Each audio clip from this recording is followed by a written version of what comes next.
कोल्हापूर आणि सांगली सातारा या सगळ्या भागामध्ये पूर आला होता, त्यावेळी एक योजना आम्ही तयार केली होती की पुराचं पाणी हे डायव्हर्ट करून आपल्याला मराठवाड्याकडे कसं नेता येईल.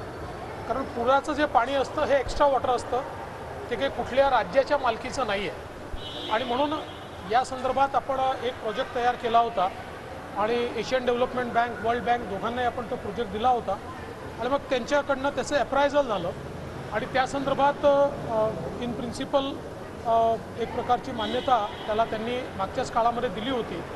आणि त्या संदर्भात जी आपली इकॉनॉमिक अफेअर्सची कमिटी आहे माननीय वित्तमंत्र्याच्या अंतर्गत, त्या समितीसमोर हे प्रपोजल गेलं होतं.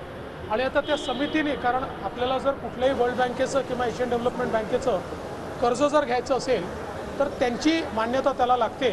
आता त्या कमिटीने देखील त्याला अप्रूव्ह केलेलं आहे. याच्यामुळे दोन फायदे होतील.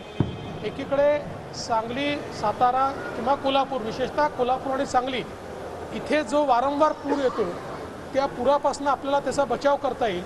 आणि हे पुराचं पाणी आपल्याला जो काही आपला दुष्काळी भाग आहे त्या दुष्काळी भागाकडे आपल्याला ते पाणी देखील वळवता येईल. आणि आपण पाहतोय की सातत्याने म्हणजे 5 वर्षातनं 3 वर्ष तरी अशा प्रकारचा पूर आपल्याला सातत्याने येताना दिसतो.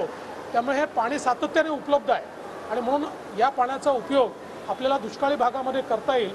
अशा प्रकारचा हा जो अतिशय युनिक प्रोजेक्ट आहे त्या प्रोजेक्टला आता जी आपली कमिटी आहे इकॉनॉमिक अफेअर्सची माननीय केंद्रीय वित्तमंत्र्यांच्या अध्यक्षतेखाली त्यांनी त्याला एक प्रकारे मान्यता दिलेली आहे.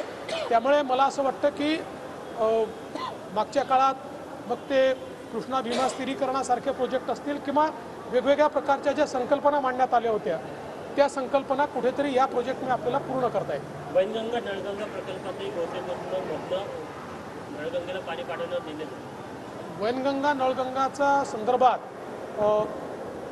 आत्ता जी कॅबिनेट झाली त्या कॅबिनेटच्या बैठकीमध्ये या प्रस्तावाला आम्ही मान्यता दिलेली आहे. त्यामुळे आता MWRRAकडे, कारण MWRRAने आम्हाला सांगितलं होतं की 63% डिपेंडेबिलिटीवर तुम्ही या संदर्भात कॅबिनेटचा निर्णय आम्हाला कळवा, तर तो निर्णय आपण कळवलेला आहे. त्याच्यामुळे आता MWRRAची मान्यता घेऊन त्याच्यामध्ये पुढचे टेंडर्स वगैरे काढण्यात येतील. मला असं वाटतं की तेही काम आता अतिशय वेगाने पुढे चाललं. नाशिकमध्ये अंगणवाडी सेवकांनी जो आहे स्वतःच्या व्यथा मांडलेल्या आहे मुख्यमंत्र्यांच्या कार्यक्रमात. अंगणवाडी सेविकांच्या व्यथा ज्या आहेत त्या आम्ही वारंवार ऐकून घेतलेल्या आहेत आणि त्या संदर्भात मार्ग काढण्याचा प्रयत्न देखील आम्ही सातत्याने करतो. आपण बघितलं असेल तर हे सरकार आल्यावरच अंगणवाडी सेविकांना वेतनवाढ देण्यात आली. त्यांचा मोबाईलचा प्रश्न आम्ही सोडवलेला आहे. त्यांच्या ग्रॅच्युइटीचा प्रश्न आम्ही सोडवतो आहे. कॉन्ट्रीब्युटरी पेन्शन स्कीम आम्ही त्यांच्याकरता तयार केलेली आहे. मागच्या सरकारच्या काळात तर त्यांना साधी अपॉइंटमेंट देखील मिळाली नव्हती, एक त्यांची बैठकही झाली नव्हती. माझं केवळ एवढंच म्हणणं आहे की वेगवेगळ्या संघटना तयार झाल्यात आणि वारंवार एक ना एक संघटना संप करते. याचा शेवटी मुलांवरही वाईट परिणाम होतो. आणि आत्ता वाढ केली आणि उद्या दुसऱ्या संघटनेने संप पुकारला की सरकारसमोरही प्रश्न तयार होतो. आणि म्हणून या संदर्भात सरकार संवेदनशील आहे, पण काही लोक केवळ याचा संपाकरता किंवा आंदोलनाकरता उपयोग करत असतील तर ते देखील योग्य नाही.